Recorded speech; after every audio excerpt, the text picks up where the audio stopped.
అందరికీ నమస్కారం. ముందుగా మీ అందరికీ నూతన సంవత్సర శుభాకాంక్షలు. ఇవాళ నలుగురు నవయువకులు, ఉన్నత విద్యావంతులు,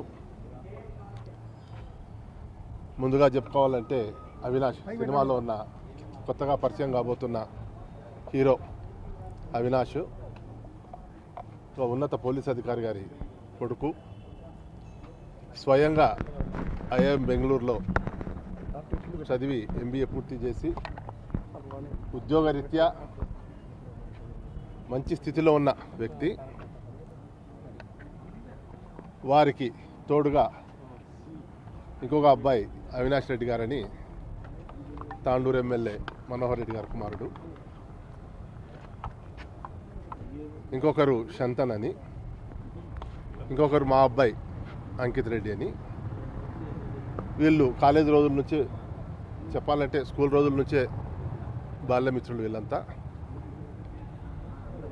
వీరికి కొంతమంది పెద్దల ఆశీర్వాదంతో ఈ సినిమా తీయాలనే సంకల్పంతో సినిమా తీయడం జరిగింది.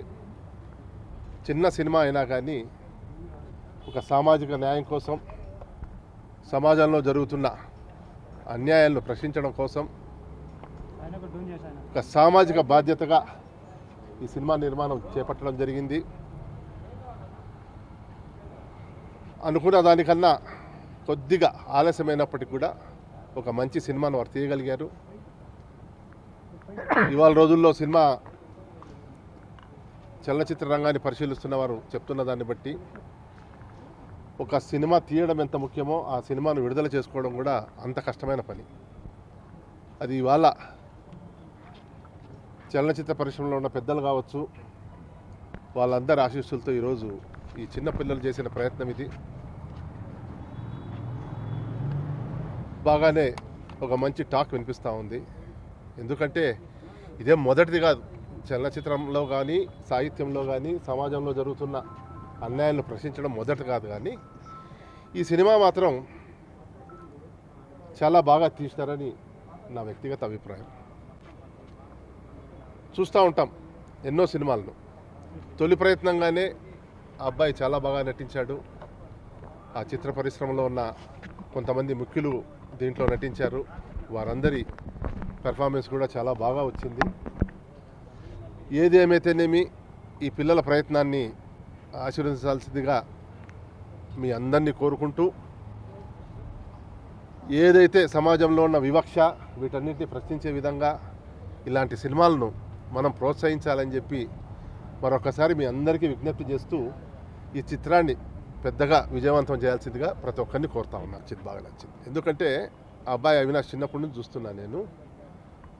క్రికెటర్, మంచి క్రికెటరు, స్పోర్ట్స్ మ్యాన్, చదువులో కూడా ఎక్కడ వెనకబడి లేడు. ఐఐఎం బెంగళూరులో చదివాడంటే అదే ఒక అచీవ్మెంటు. తర్వాత మల్టీ టాలెంటెడ్ అంటారు చూడండి, అన్ని రకాల టాలెంట్స్ ఉన్నాయి అబ్బాయిలో. వ్యాపార రంగంలో కూడా బాగా రాణించారు. ఇదే మిత్రులే వ్యాపార సంస్థను నెలకొల్పుకొని వెళ్ళే అందరూ కలిసి వ్యాపారాలు చేస్తూ ఉంటారు. వివిధ రంగాల్లో వాళ్ళు బాగా సక్సెస్ఫుల్ అయినారు చిన్న వయసులోనే. అందులో ప్రయత్నంగానే ఈ సినిమా తీయడం జరిగింది. ఈ సినిమా కూడా విజయవంతమైందనే చెప్పొచ్చు, నిన్న ఈరోజు రిపోర్ట్లు బట్టి చూస్తూ ఉంటే. అయితే కొంతమంది ఈ చలనచిత్ర పరిశ్రమ బాగా పరిశీలించే వాళ్ళు చెప్పడం ఏంటంటే, ఇటువంటి సినిమాలు నిదానంగా ప్రజల్లోకి వెళ్తాయి ఇవన్నీ. ఎందుకంటే మిగతా పెద్ద సినిమాలతో మనం పోటీ చేసుకుంటే అంత ప్రచారంలో కానీ కొంచెం వెనకబడినప్పటికి కూడా ఏదైతే ప్రజలు మౌత్ టు మౌత్ పబ్లిసిటీ ఏదైతే వస్తుందో దాని ద్వారా ఈ సినిమా బాగా ముందుకు పోతుందని చెప్పి చలనచిత్ర పరిశ్రమకు సంబంధించిన కొంతమంది వ్యక్తులు నాతో మాట్లాడడం జరిగింది. ఈ సినిమా చూడడం జరిగింది. వాళ్ళు కూడా చెప్పడం మంచి ప్రయత్నం చేశారు. మొదటి సినిమా అయినా కూడా చాలా బాగా తీశారు అని. నాకు నచ్చిన పాత్ర అబ్బాయిది. తర్వాత మిగతా అందరూ కూడా బాగా పనిచేశారు. అంటే సినిమా పరిశ్రమలో కొంతమంది ఉన్నవాళ్ళు ఉన్నారు. ఈ హీరో మాత్రం మా మొదటి పరిచయము. ఆయన విలన్గా పనిచేసిన ఆయన, వీళ్ళంతా ముందు నుంచి ఉన్నవాళ్ళే వీళ్ళంతా సినిమా పరిశ్రమలో. సినిమా బాగుంది, ఒక ఆదర్శవంతంగా ఉందన్నమాట. అంటే ఇక్కడ జరుగుతున్న కుల వివక్షత ఏదైతే జరుగుతుందో సామాజికంగా ఒక బాధ్యతగా ఉంది సినిమా. అంటే ఎవరైనా చూసినా కానీ బాగుంది సినిమా అనే విధంగా ఉన్నది. చాలామంది చూడొచ్చు, బాగా గొప్ప సినిమానే. సబ్జెక్ట్ బాగుంది. మైన్ ఎవరికైనా మనకి అంటే సమాజంలో జరుగుతున్న కొన్ని సంఘటనల దగ్గర చూసుకుంటే సినిమా చూడొచ్చు అనేది మనకు అర్థమవుతుంది.